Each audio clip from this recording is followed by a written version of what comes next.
Karibu mpenzi mtazamaji na msikilizaji wa channel yetu pendwa ya Sauti ya Ukweli wa Leo pamoja na channel ya Sanctuary katika mwendelezo wa vipindi vyetu vya mwongozo wa kujifunza Biblia. Tupo katika robo ya pili na somo letu ni somo la 3. Nami kwa jina langu naitwa Baraka David, nimeambatana na kaka Charles Mwita pamoja na upande wangu wa kushoto nimeambatana na kaka Hezron Julius. Tunakukaribisha katika mwongozo wa kujifunza Biblia. Karibu tujifunze pamoja. Naam, kabla tujaanza somo letu, ningeomba tupate kuomba. Nimkaribishe kaka Charles Mwita aweze kupatia ombi la kufungua kipindi chetu. Karibu kaka Charles. Asante, na tuombe. Tunakushukuru Baba yetu wa mbinguni kwa nafasi hii uliyotupatia ya kujifunza maandiko yako matakatifu. Tunaomba Roho wako mwema atufundishe sisi tulioko hapa na wapenzi wasikilizaji na watazamaji katika channel zetu zote mbili. Zaidi sana Baba yetu wa mbinguni, maandiko haya ya tusogeze karibu na msalaba wako wa Calvary. Tunaomba na kushukuru ni katika jina la Yesu Kristo. Amen. Amen. Naam mpenzi mtazamaji, kama nilivyokuambia tupo katika robo ya pili na somo letu ni somo la 3. Naam, kichwa cha lesoni yetu katika robo hii ya pili kina kichwa ambacho kinasema vidokezo, tamathali za semi, ishara. Naam, tupo katika somo la 3. Somo la 3 lina kichwa ambacho kinasema tamathali za semi kutoka katika ndoa. Tamathali za semi kutoka katika ndoa. Naam, nimeambatana na wajoli wa Bwana. Tutaenda kukuingiza katika somo hili na tuweze kuelewa kwa pamoja.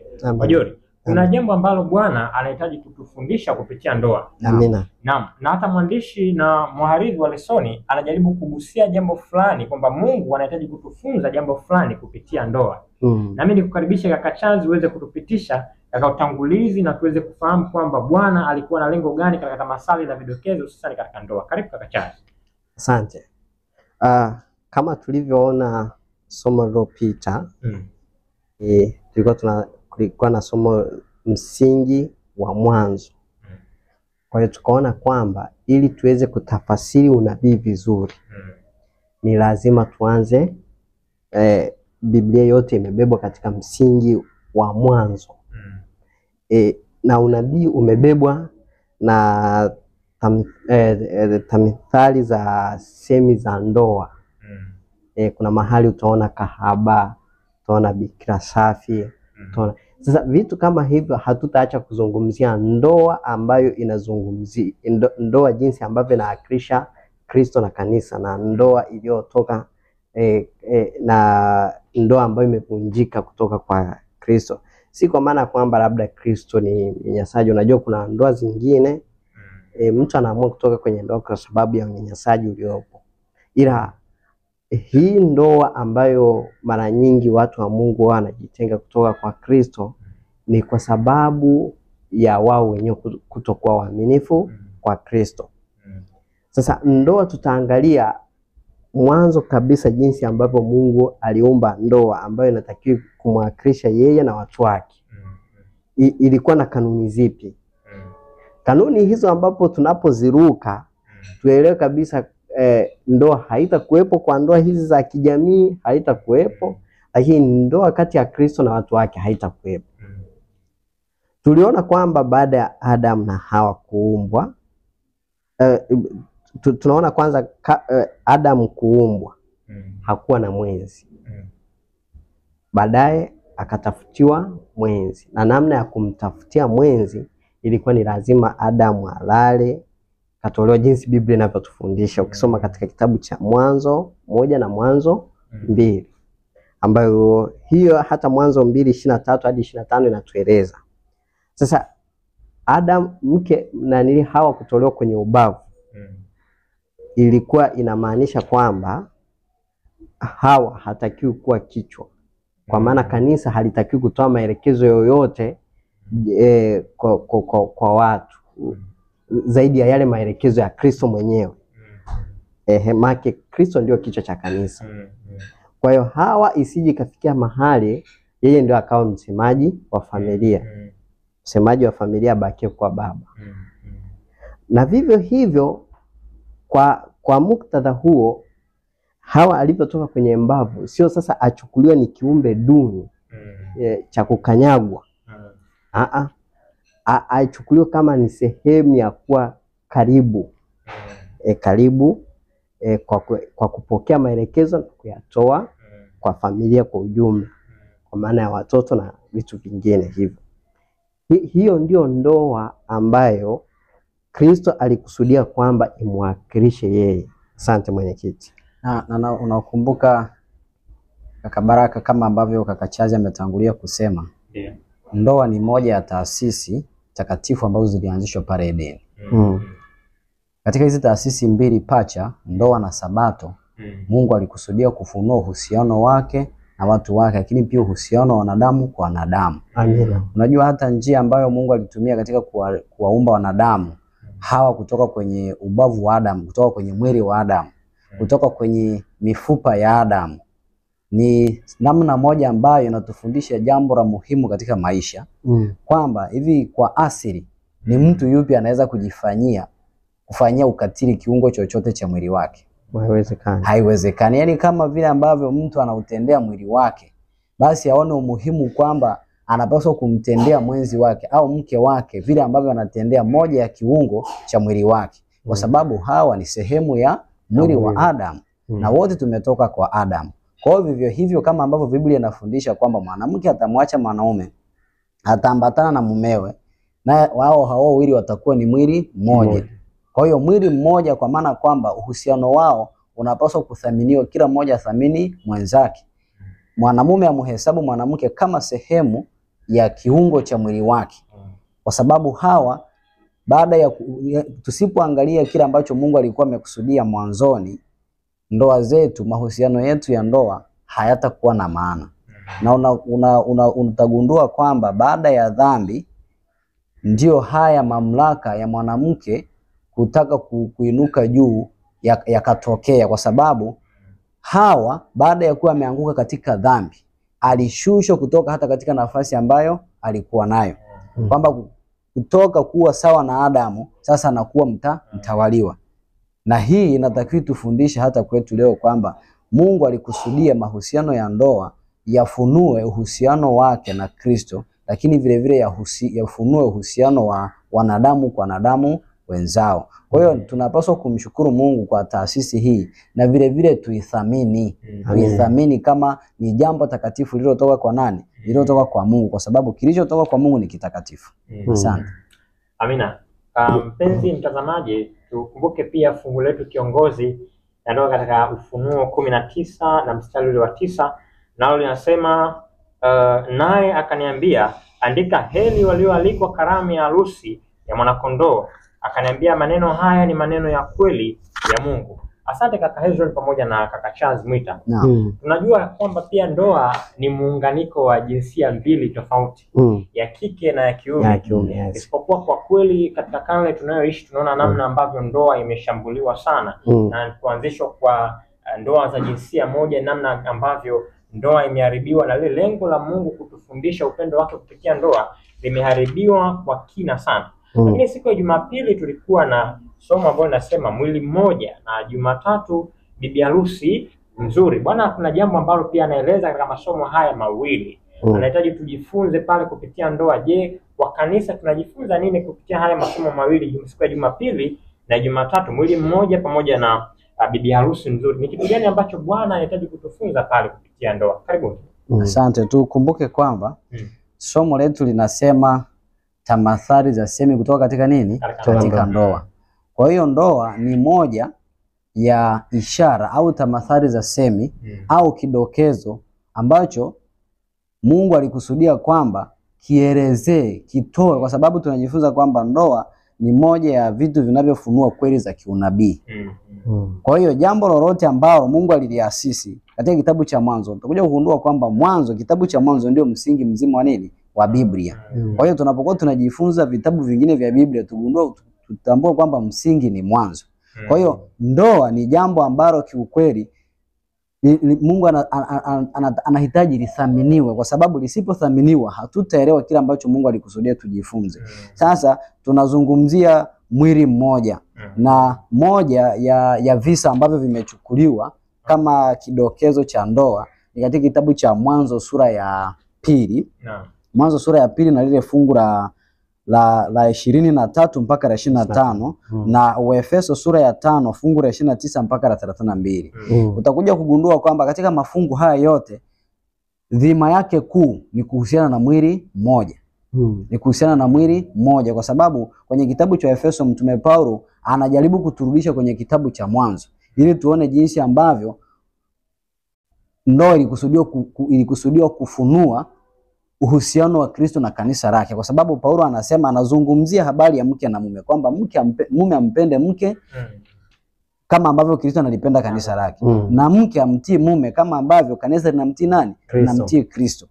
Na anasema siri hiyo ni kubwa, lakini mimi nanena habari za Kristo na nini? Na kanisa, katika Waefeso sura ya 5 fungu la 29. Kwa hiyo msingi mkuu wa kile ambacho Paulo anakisema, ananena habari ya Kristo na kanisa, ambapo tunaona kwamba katika taasisi ya ndoa hawa wawili walikuwa ni mwili mmoja. Kwa hiyo kama ambavyo Adamu baada ya kuumbwa alilazwa katika usingizi na ubavu ukatolewa akaletewa mwenzi wake, Mungu alikusudia kutufundisha jambo fulani ambalo tunapaswa kujifunza leo, kwamba Kristo naye vivyo hivyo alilazwa katika usingizi ili kanisa lake litolewe katika ubavu wake. Tukumbuke kwamba kanisa la Kristo limejengwa katika mwili wake, ambavyo Biblia inafundisha pia kwamba sisi ni viungo katika mwili wa nani? Mwili wa Kristo, ambao kanisa limejengwa katika mwili wake. Kwa hiyo taasisi ya ndoa kiukweli kuhusiana na mwili mmoja ni jambo ambalo linapaswa kutufundisha mengi. Asante. Asante sana kaka Ezra. Lakini pia kitabu cha Testimony for the Church na volume ya 3 volume 3 ukurasa ule wa 46 kuna jambo ambalo nabii wa Mungu analizungumza ambalo linatilia mkazo hususan uashiria wa ndoa, kiashiria cha ndoa, akikieleza habari ya kanisa pamoja na Kristo. Anasema kwamba ndoa, muungano wa maisha, ni ishara ya muungano kati ya Kristo na kanisa lake. Roho ambayo Kristo anaidhihirisha kwa kanisa ndiyo ambayo mume na mke wanapaswa kudhihirisha kila mmoja kwa mwenzake. Amina. Ndio kitu ambacho Kristo anajaribu kukieleza kwamba namna ambavyo Kristo analithamini kanisa, namna ambavyo analipenda, namna ambavyo analihudumia, ndivyo ambavyo kinachopaswa kuonekana ndani ya muunganiko wa watu wawili ndani ya ndoa. Lakini kwa sasa inakuwa ni tofauti kwa sababu tumemwacha muasisi wa ndoa hii. Lakini utakuja kugundua sasa kupitia kisa cha Ezekiel 16 ukianzia fungu la 4 mpaka fungu la 16 jinsi ambavyo Kristo anashughulika na kanisa lake. Haidhuru kwamba kanisa hilo likoje, lakini jinsi ambavyo Kristo anashughulika na hilo kanisa, anatamani kanisa liwe na uaminifu kwa Kristo. Vivyo hivyo anafundisha kwamba mwanamke anapaswa kuwa mwaminifu kwa mume wake. Angalia katika Ezekiel namna ambavyo tunafunuliwa katika kisa hiki, jinsi ambavyo Mungu alivyowachukua Israeli kama kanisa, kwa sababu tunajifunza taifa la Israeli lilikuwa ni kanisa. Biblia inasema Musa alikuwa na kanisa wapi? Jangwani, katika kitabu cha Wakorinto wa kwanza. Kwa hiyo kanisa lililokuwa jangwani lilikuwa ni kiwakilishi cha kanisa la Kristo ambalo ni kanisa linaloishi leo. Kwa hiyo jinsi ambavyo Kristo alikuwa anatenda au Bwana alikuwa anatenda kupitia Israeli, jinsi ambavyo aliochukua, na ukumbuka kwamba alivyochukua hawakuwa wazuri, Biblia ilivyoeleza. Na ningetamani tusome mafungu hayo katika Ezekiel 16 na lile fungu la 5 tuone kile ambacho Biblia inafundisha. Anasema, na katika habari za kuzaliwa kwako siku ile uliozaliwa, kitovu chako hakikukatwa wala haukuoshwa kwa maji usafishwe, haukutiwa chumvi katika kidonda, hukutiwa chumvi hata kidogo, wala hukutiwa katika nguo kabisa. Hapana jicho lililokuhurumia ili kukutendea lolote mambo hayo kwa kuhurumia, lakini ulitupwa nje uandani kwa kuwa nafsi yako ilichukiwa katika siku ile uliozaliwa. Namna ambavyo Mungu alichukua taifa la Israeli, alichukua kanisa lake, halikuwa na uzuri lolote hata alichukue. Kwa hiyo hii nayo inatakiwa kutuonyesha kwamba kanisa halipaswi kujivuna kwa lolote kwa nani? Kwa Kristo, kwa sababu wakati analitoa halikuwa safi. Vivyo hivyo na mke naye hapaswi kujivuna kwa lolote kwa mume wake, kwamba anapaswa kuamua chochote kuamua kufanya chochote kwa mume wake, isipokuwa anatakiwa kumsikiliza nani? Mume wake, kama ambavyo Kristo anatoa kielelezo kwamba kanisa linavyomtii mke amtii mume, na jinsi ambavyo Kristo analipenda kanisa, mume ampende mke. Kwa hiyo Ezekiel pia anatufundisha jinsi ambavyo Mungu alikuwa anawatendea watu wake. Amen. Lakini pia kaka Hezron, katika siku ya Jumanne kuna mke kahaba wa Hosea. Mwandishi anajaribu kutuonyesha ni namna gani ambavyo nabii Hosea alidili na mwanamke kahaba, na kuna mfano mzuri pale ambao tunaweza tukaupata kama kanisa, lakini pia kama wasafiri wa kwenda mbinguni. Labda kaka Chazi, tunajifunza nini kutokana na mke kahaba wa Hosea? Tunajifunza nini kati ya kanisa pamoja na Kristo? Kuna kitu gani ambacho tunajifunza? Karibu sana. Asante mwenyekiti. Tunachojifunza kutoka kwa mke wa Hosea, kwanza Mungu anamwambia Hosea, nenda kachukue mke wa uzinifu umtwae kuwa mke wako. Hosea ni nabii wa Mungu. Kwa hiyo anafundishwa ni kwa jinsi gani ambavyo mwanaume unaweza kupitia machungu kwa mwanamke kuwa anatoka nje ya ndoa. Ndio hayo machungu ambayo Mungu anayapitia pale ambapo Mungu ameturuzuku kwa baraka nyingi, kama ambavyo kaka Hezron ameeleza katika kitabu cha Ezekiel kwamba Mungu alitutoa mahali ambapo hakuna mtu yoyote aliyetutamani. Ila kwa sababu ya kwamba tumeposwa na mwanaume mwaminifu na anahudumia vizuri na vitu vingine kama hivyo, ila sasa tuna zile baraka sasa zinaonekana zinafanya nini, mtu anaamua kuchepuka. Katika kuchepuka katika mambo ya kiroho, hapo ndipo sasa Mungu anapomfundisha nabii jinsi ambavyo Mungu anavyolichukulia kanisa.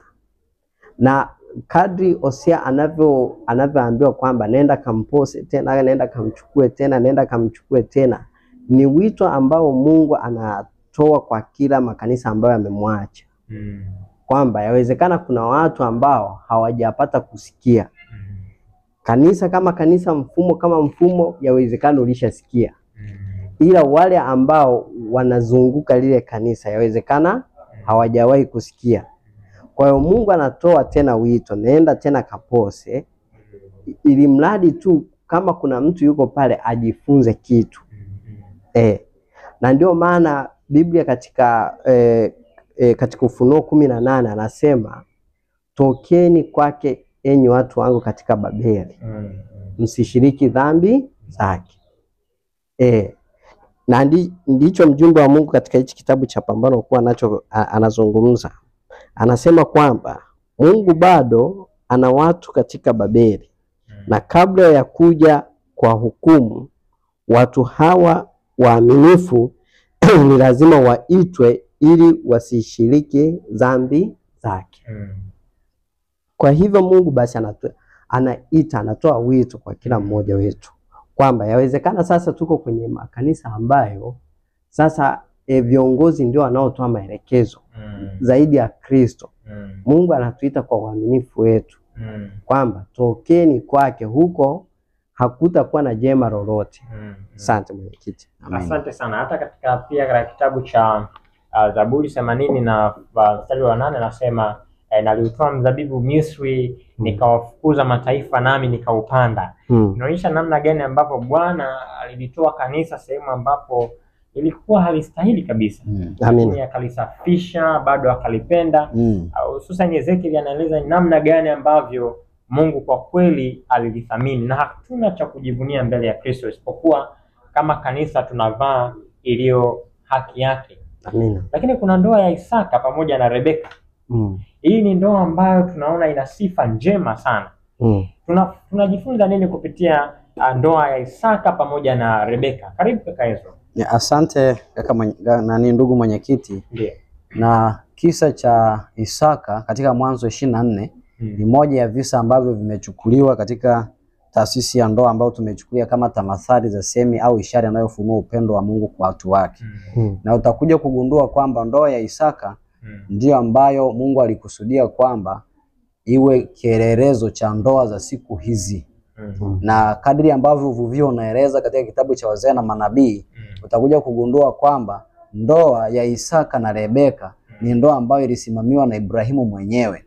Na tukumbuke kwamba ahadi ya Bwana ya kuzaliwa kwa mkombozi ilitangazwa kwa Ibrahimu. Ilitangazwa kupitia kwa uzao wa Ibrahimu. Na Ibrahimu sasa ni mzee anaelekea kufa. Sasa ni nani atachukua mikoba ya Ibrahimu? Ni nani atakuwa sehemu ya uzao wa Ibrahimu ambaye ataendeleza kizazi ambacho mkombozi atatokea? Isaka ndiye anayechukua nafasi hiyo kama mtoto aliyeahidiwa. Na moja ya vitu ambavyo vilikuwa muhimu kwa Ibrahimu ni ndoa ya Isaka. Na fikiria kusema kwamba mzee huyu alielewa kile ambacho Mungu alikusudia katika kuanzisha taasisi ya nini? Ya ndoa. Jambo hili lilikuwa ni muhimu kwa Ibrahimu kiasi kwamba alidiriki kumwambia mtumishi wake mzee ambaye alikuwa ametumika kwa muda mrefu katika familia ya Ibrahimu kwamba asije akamtwalia kijana wake mke miongoni mwa binti za Wakanani ambayo Ibrahimu alikuwa anakaa kati yao. Ibrahimu alipotoka kwenye nchi ya Uru wa Kardayo kuelekea nchi ya Kanani. Kwenye nchi ya Kanani kulikuwepo na waabudu sanamu. Na Mungu alimwahidi Ibrahimu kwamba nitakupa nchi hii wewe pamoja na uzao wako. Sasa Ibrahimu anapofika pale anakuta desturi za watu wa pale zimeharibika, watu pale wamegubikwa na ibada ya sanamu, na anakusudia kwamba mwanae sasa ambaye Mwokozi atatoka hapo asije akachukuliwa mke ambaye atamgeuza Isaka ageukie miungu mingine. Na jambo hili Mungu alilikataza zamani kwa Israeli kwamba msiwatwalie watoto wenu wake katika binti za hawa watu mnaokaa kati yao, na wala msichukue binti zenu kuwaoza kwa hawa watu. Jambo hilo Mungu alifanya nini? Alikataa. Na Mungu ndiye anayejua kile ambacho kitatokea ikiwa muunganiko wa namna hiyo utafanywa. Na tunaambiwa katika Biblia kwamba msifungiwe nira na wasio amini. Jambo lilikuwa ni muhimu sana kwa Ibrahimu. Nitasoma nukuu kwenye kitabu cha Wazee na Manabii, ni ule ukurasa wa 171 kuelekea 172. Anasema Ibrahimu alikuwa mzee na alikuwa anatarajiwa kufa punde, lakini tendo moja lilikuwa limebaki kwake kulifanya katika kupata kutimiza ahadi kwa kizazi chake. Isaka alikuwa ni mteule wa mbinguni kwa ajili ya kuchukua nafasi yake kama mtunza sheria ya Mungu na baba wa watu wateule, lakini alikuwa hajaoa. Wakazi wa Kanani walikuwa waabudu miungu na Mungu alikuwa amezuia mwingiliano wa ndoa pamoja nao, akijua kwamba ndoa hizo zingepelekea uasi. Mzee alihofu juu ya mvutano, juu ya mivuto michafu iliyomzunguka mtoto wake. Tabia ya Ibrahimu ya imani kwa Mungu na kujitoa kwake katika mapenzi yake iliakisiwa katika tabia ya Isaka. Lakini upendo wa kijana ulikuwa mkubwa na alikuwa mpole anayejitoa. Kama akiungana na mmoja asiyemcha Mungu, angekuwa hatarini katika kuacha kanuni kwa ajili ya maelewano. Katika akili ya Ibrahimu, chaguo la mke wa mtoto wake lilikuwa jambo la muhimu wa kufa na kupona. Hakuwa tayari aoe mke ambaye hata muongoza kumcha nani? Kumcha Mungu. Kwa hili lilikuwa ni kusudi la nani? Kusudi la Ibrahimu. Na utakuja kugundua namna ambavyo hii ndoa ilifanyika, haya mahusiano yalivyofanyika ni tofauti na ambavyo tunafanya sasa hivi. Na Ibrahimu alimwambia mtumishi wake kwamba asije akaondoka na Isaka, aende mwenyewe, na alimuombea kwa Mungu. Hili jambo lilikuwa ni muhimu sana kwa Ibrahimu kuliko hata maisha yake mwenyewe. Kwa hiyo aliamua kulifanya yeye mwenyewe. Na kijana alitoa mapenzi kwa baba yake kwa sababu alikuwa anamwamini baba yake. Sasa changamoto ambayo siku hizi imejitokeza ni kwamba kwanza wazazi wanaonyesha kutokuwa waaminifu kwa watoto wao, watoto wanaonyesha kutokuwa waaminifu kwa wazazi wao, na kwa hivyo kijana hata kuweka swala la kupata mwenzi kwa wazazi wake anaona kwamba anaweza akaletewa chaguo ambalo hafanyi nini? Halipendi. Na hata hivyo kuoa mwanamke usiyempenda ingekuwa dhambi kwa Bwana. Lakini Isaka baada ya kumuona Rebeka na jinsi ambavyo Bwana alisimamia swala hili mwenyewe, Isaka alifurahi na alitoka kwenda kumlaki Rebeka. Na hata Rebeka hakuwa na kipingamizi. Kwa hili jambo lilisimamiwa na liliwekwa katika maombi. Na hii inatufundisha kwamba hata mahusiano yetu leo, kijana wa kiume au wa kike anapotaka kufanya maamuzi ya kupata mwenzi, anapaswa kulikabidhi hili swala kwa nani? Kwa Bwana. Na Bwana mwenyewe ndiye atakayelisimamia. Asante mwenyekiti. Amina. Karibu mpenzi mtazamaji, tunaendelea na vipindi vyetu vya mwongozo wa kujifunza Biblia. Tupo katika robo ya pili na somo ni la 3. Naam. Kaka Chazi, tumeona namna ambavyo Israeli ikiwa kama kanisa, namna ambavyo Bwana alitarajia liwe na hatimaye lilifanya uzinifu. Tunaona namna ambavyo Bwana aliwapa sheria zake na taratibu zake, lakini walitolewa katika sehemu ambayo ya kutokufaa sana. Lakini baadaye tunaona namna ambavyo ibada za miungu zinaingia na anazini na kuingiza taratibu ambazo Bwana hakuzihitaji. Tunapoelekea kutamatisha vipindi vyetu, tunajifunza nini kama kanisa na kwingine konti, tunajifunza nini kutokana na namna ambavyo Israeli walivyofanya, na sisi kama kanisa tunapaswa kufanya kitu gani? Karibu kaka Charles. Asante mwenyekiti. Kanuni ambayo kaka Israeli ametoka kuitoa, unajua wengi huwa tunadhani kuoa ni mahusiano yangu tu, yani huwa sijui, hatufikiri kwamba mahusiano yetu yani yanaenda mbali, yanamhusisha mpaka Mungu mwenyewe. Yani watu naona yanaishia kwetu tu, ni mimi na binti au na mke ambaye tumekubaliana tuoane, kwa hiyo hayahusu mtu mwingine. Kwa hiyo kaka Chazi, ni kana kwamba nataka kusema vijana wengi wa siku hizi wanaoa ila hawajui kwa nini wanaoa. Yes. Na hawajui maana ya mahusiano ya ndoa ni nini. Yes. Naam. Na ndio maana huwa hawataki kuyakabidhisha kwa Mungu. Hawaoni maana yoyote ya kuyakabidhisha kwa Mungu. Naam. Sasa hawajui kwamba kuna wakati miito ya Kristo kwa mbeleni inakuwa mizito kuliko hiyo ndoa yao hiyo. Kwa tunapoambiwa kwamba tuyakabidhishe mikononi mwa Mungu, ni muhimu zaidi kwa sababu inaleta taswira kati ya Kristo na kanisa lake. Ili kusudi usije kukawa na kipingamizi huko mbeleni. Maana Biblia inasema kwamba hakuna watakaoambatana wasipokubaliana. Lazima mkubaliane. Na kama kuna mmoja atasikia wito wa Kristo ndani yake, alafu mwenzake hana habari ya Kristo, ndio changamoto inapoanza kuwa hapo. Inaonekana kwamba mzigo ni mzito, ndoa ni kipingamizi na vitu kama hivyo. Kwa Mungu anatuita kwamba tuzingatie kanuni za uoaji. Lakini vile vile tuelewe kwamba kadri ambavyo kanisa linavyoshindwa kuwa aminifu kwa Mungu, matokeo ambayo yanatokea katika ndoa za kawaida tu, kwamba mtu ni mara ngapi nimekuonya hutaki kusikia, yale matokeo yanayotoka sasa yale, kwamba itafikia sehemu ataachana, utafanya nini? Asali zingine zinatokea wakati mwingine hata wanaweza wasiachane, wako ndani ya nyumba lakini hawaongei. Hayo matokeo yapo ndani, yapo kati ya kanisa na Kristo. Kuna wakati kanisa linakuwa na maelekezo yake nje ya Biblia.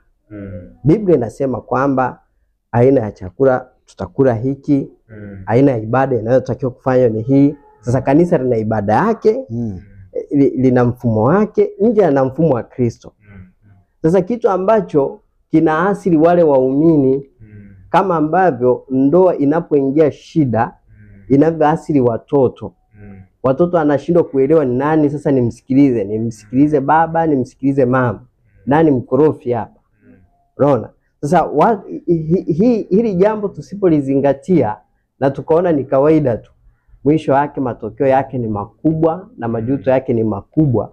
Haitajalisha kwamba kwa sababu nipo kwenye huo uhusiano kwamba haina shida yoyote ile, ila majuto yake yatakuwa ni makubwa kuliko kawaida. Asante. Na jambo lingine ambalo natamani pia mimi na wewe tulifahamu, lakini pia na msikilizaji na mfuatiliaji wetu, kutokana na hicho ambacho kaka Chazi amekisema, ni kwamba tusipokuwa makini, na kwa sababu masomo haya yanakuja, lengo ni kwamba yatuamshe katika usingizi ule tuliolala, tuamke tuone jinsi tunavyopaswa kufanya kwa usahihi. Na katika kitabu cha Mathayo 19 kianzia fungu la 7, Biblia inasema, wakamwambia, jinsi gani Musa alivyoamuru kumpa hati ya talaka na kumwacha? Akawaambia, Musa kwa sababu ya ugumu wa mioyo yenu aliwapa ruhusa kuacha wake zenu, lakini tangu mwanzo haikuwa hivi. Nami nawaambia ninyi, kila mtu amwachaye anayemwacha mke asipokuwa ni kwa sababu ya uasherati, tuzingatie hilo, akaoa mwingine azini, naye amuoaye yule aliyeachwa azini. Anachozungumza hapa Yesu na anachojaribu kutufundisha ni kwamba tangu mwanzo Mungu hakukusudia kwamba wenzi waachane. Na alikuwa anatuelekeza kwamba tangu mwanzo hakukusudia kwamba watu wake wasio waaminifu kwake. Lakini kwa sababu ya ugumu wa mioyo, Musa aliruhusiwa kuwaruhusu wana wa Israeli kutoa taraka kwa wanawake, isipokuwa kwa habari hii moja, uzinzi. Ambao pia hii habari ya uzinzi tunajifunza kwamba, au uasherati, tunajifunza kwenye kitabu cha Ufunuo sura ya 19 kwamba mwisho wa siku yule kahaba atafanya nini? Atahukumiwa. Hii inatokana na kila ambacho pengine kinatokea, kama ambavyo amesema kaka Chazi kwamba wanandoa wawili wanapokuwa hawaelewani, mke anapokosa uaminifu kwa mume wake, mwisho wa siku atakabiliwa na nini? Na matokeo ya kutokuwa mwaminifu. Hii inafunua kile ambacho kitatokea kwa kanisa kama halitakuwa na uaminifu kwa nani? Kwa Kristo. Kwa hiyo tangu mwanzo Mungu alikusudia kwamba uhusiano wa mke na mume usivunjike. Lakini kwa sababu ya uasherati mtu anaweza kufanya hivyo. Lakini wengi siku hizi wanatamani kwamba huenda labda mkute mke wake kama hampendi amkute kwenye uzinzi ili apate sababu ya kufanya nini? Ya kumwacha. Lakini haikuwa hivyo. Kwa hiyo turudi, wito wa Bwana ni kwamba turudi tusimame katika njia kuu. Yeremia 6:16. Tukaone, tukaulize habari ya mapito ya zamani. Hii wapi njia iliyo njema? Na Bwana anasema tutajipatia raha katika nafsi zetu. Na Yesu kwenye Yohana 14 fungu la 9 anasema mimi ndimi njia, kweli na uzima. Kwa hiyo hii wapi njia iliyo njema? Turudi katika mapito ya zamani. Asante. Amina. Tunapofika mwisho na tunapotamatisha kipindi chetu, niendelee kukaribisha katika vipindi vijavyo vya mwongozo wa kujifunza Biblia. Naam, jina langu ni Baraka David, nimeambatana na kaka Charles Mwita pamoja na kaka Ezron Julius. Usisahau kusubscribe, kulike pamoja na kucomment na kushare. Tunaomba tupate kuombi tunapoenda kufunga somo letu. Naam, kaka Ezron, naweza kupatia ombi. Tuombe. Baba yetu na Mungu wetu mtakatifu uliye mbinguni, Mungu unayetupenda upeo, wewe ambaye kwa wema wako na upendo wako umetupatia nafasi katika kujifunza neno lako takatifu. Ni kwa neno lako tuliumbwa, ni kwa neno lako tengenezwa hata katika mambo ya ndoa. Tusaidie Bwana katika ndoa za siku hizi, zile ambazo ziko katika hatari ya kuvunjika. Tunaomba Bwana ukazisimamie wewe mwenyewe. Kila atakayesikia ujumbe huu aweze kubarikiwa na kusogezwa karibu na upendo wako. Tuandae tena hata wakati unaokuja ikiwa ni mapenzi yako, kupitia jina la Yesu Kristo Mwokozi wetu. Amina.